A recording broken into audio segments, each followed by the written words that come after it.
sur les pas du shiatsu est un podcast francophone ouvert à tous les styles et toutes les écoles. Je suis François-Olivier Louaille, shiatsushi. Ça vaut le coup parce que c'est un métier qui est merveilleux. On rentre dans l'intimité de gens très divers.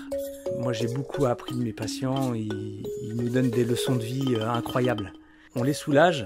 On essaye de les soulager. On a une obligation de moyens, mais pas de résultats. Mais en tout cas, ils nous donnent aussi beaucoup.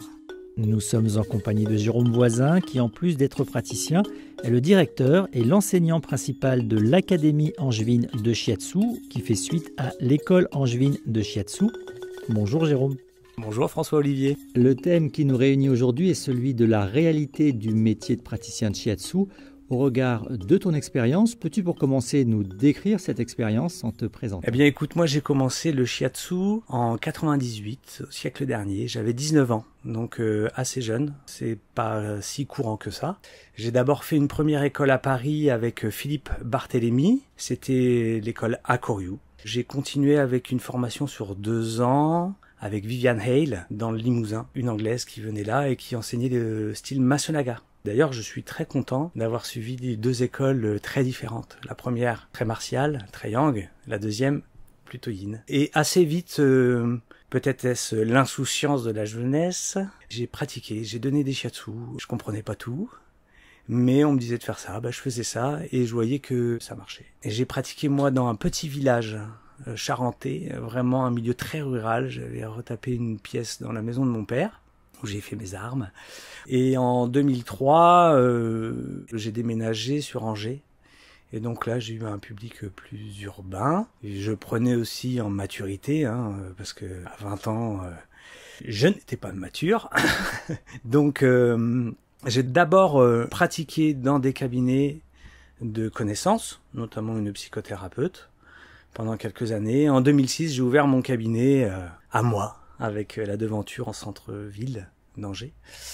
Peu de temps après, j'ai eu l'occasion d'enseigner. Voilà, on a co-créé l'école angevine de shiatsu avec Marie-Annick Nadal, ce qui fait que j'ai suivi ces 2 chemins parallèles et la pratique en cabinet que j'ai toujours voulu garder parce que je pense que ça faisait de moi un meilleur enseignant. Et l'enseignement, peut-être on y reviendra, mais ça m'a beaucoup aidé bien sûr pour progresser moi dans ma pratique. Pour en revenir à notre thème, la réalité du métier de praticien de shiatsu, selon toi, lorsqu'une personne obtient son diplôme, peut-elle aussitôt se considérer comme praticien ou praticienne de shiatsu professionnel, ou y a-t-il d'autres critères ? À mon avis, si la formation a été bonne et qu'elle a été validée par son école, par ses pairs, par des fédérations, la personne est prête à se professionnaliser si c'est son choix, son désir. Alors, je fais souvent le parallèle avec la ceinture noire. Quand on fait un art martial japonais, on se dit « Waouh, lui, il est ceinture noire, ça y est, il est déjà mature, il maîtrise. » Or, le titre de premier dan, c'est Gakusei, et ça veut dire débutant. Donc, c'est à la fois un accomplissement d'être diplômé et le début de quelque chose. Normalement, on doit avoir acquis les outils pour comprendre ce qu'on fait. Des outils qui vont nous aider à progresser. Après, il n'y a qu'une manière de progresser, c'est de pratiquer, d'enchaîner des shiatsu. Donc, effectivement, une fois qu'on est diplômé, on est légitime pour aller vers la professionnalisation.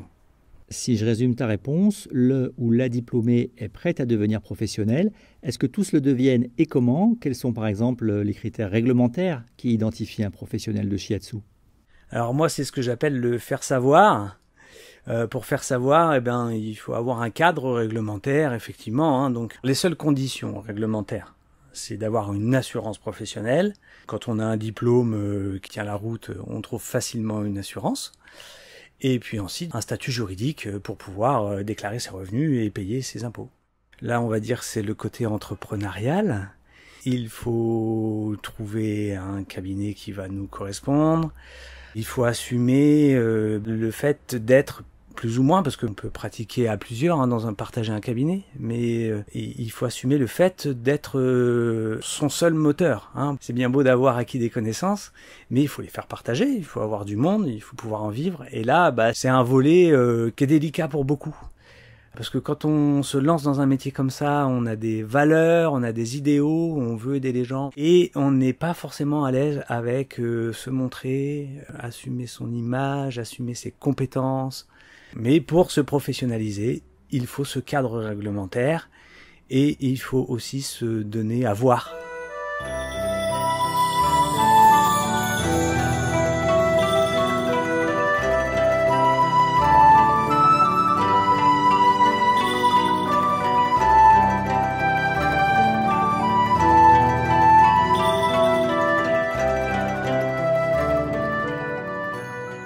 Autre volet, celui de l'économie. Être professionnel, c'est forcément vivre du shiatsu? Oui, quand on est professionnel, quand on a une profession, c'est qu'on en vit. C'est pas illégitime de vouloir gagner sa vie, gagner de l'argent avec cette pratique. Ça aussi, souvent, ça coince auprès de certains jeunes diplômés qui s'installent. Être professionnel, oui, c'est gagner sa vie. Donc ça, chacun a un niveau de vie qui lui est propre et qu'il veut avoir, c'est légitime. Moi, j'ai des étudiants qui veulent pas forcément gagner beaucoup d'argent, un SMIC, ça leur va. Il y en a d'autres, ils ont envie de faire plein de shiatsu, de gagner des sous. On peut gagner des sous avec le shiatsu aussi, quoi. C'est pas moche. Et au-delà de l'aspect économique, est-ce qu'il y a un certain volume de pratique, un minimum de soins à effectuer pour se considérer comme un professionnel? Un volume minimal, je pense que c'est surtout ce qui nous permet de progresser. Et souvent, il y a des paliers. Ça marche par palier. À un moment donné, pour gagner vraiment en efficacité, il faut avoir vu du monde et voir effectivement une certaine quantité de personnes par semaine. Quand on arrive déjà à aller 5-10 personnes par semaine, là il y a une dynamique, tant au niveau du réseau qui commence à se faire, mais aussi de ce qu'on a dans les mains et de ce qu'on peut développer. C'est une évolution, ça met du temps. Ça met plus ou moins de temps. Il y a des personnes, de par mon expérience après de professeur, il y a des personnes qui sortent de la formation et qui tout de suite ont un cabinet qui va très vite marcher. Et d'autres, ils ont besoin de temps. Et ce temps-là, il est légitime. C'est pas c'est bien ou c'est pas bien, c'est on est prêt ou moins prêt, on évolue. J'ai envie de dire, c'est peut-être un cliché de dire ça, mais que plus on assume le rôle du thérapeute et plus on prend confiance dans nos capacités, tout en conservant bien sûr conscience de nos limites, eh bien les patients affluent. Donc je comprends que le cadre extérieur d'un côté et de l'autre la confiance, l'évolution intime vont de pair. La réalité du métier de shiatsu, c'est qu'à un moment donné, on est face à quelqu'un qui souffre, plus ou moins, qui met en toi des espoirs. Et toi en face, tu es censé pouvoir soulager quelque chose. Donc la réalité, c'est ça. Le fait de faire ça dans un cadre informel, c'est pas évident, voire c'est pas possible. Alors on peut faire ça en asso, on peut faire ça, mais le cadre il est très important. D'ailleurs, le fait d'établir une relation thérapeutique, ça implique une posture. On est professionnel quand on porte l'habit du thérapeute et qu'on est prêt à jouer ce rôle. Ça me semble essentiel. Si je pouvais rajouter quelque chose, c'est que pour pouvoir faire ce métier, on a parlé du faire savoir, on a parlé du savoir-faire, mais ça c'est le rôle des écoles de retransmettre ça, et c'est aussi le savoir-être. Donc c'est important dans ces trois aspects-là, quand on démarre, vraiment de prendre ça à bras-le-corps et de se faire aider. On a besoin de continuer à apprendre, aller voir d'autres profs, se perfectionner, étudier. On a besoin d'avoir un suivi en tant que thérapeute. Ça, c'est hyper important. D'avoir des mentors ou voire pourquoi pas suivre une psychothérapie. Ça, c'est hyper important. Et ça vaut le coup parce que c'est un métier qui est merveilleux. On rentre dans l'intimité de gens très divers. Moi, j'ai beaucoup appris de mes patients. Ils nous donnent des leçons de vie incroyables. On les soulage. On essaye de les soulager. On a une obligation de moyens, mais pas de résultats. Mais en tout cas, ils nous donnent aussi beaucoup. Donc, j'invite tous ceux qui commencent à y croire, croire en l'efficacité du shiatsu, parce que c'est une pratique qui est efficace. Et voilà, de se jeter dans le grand bain.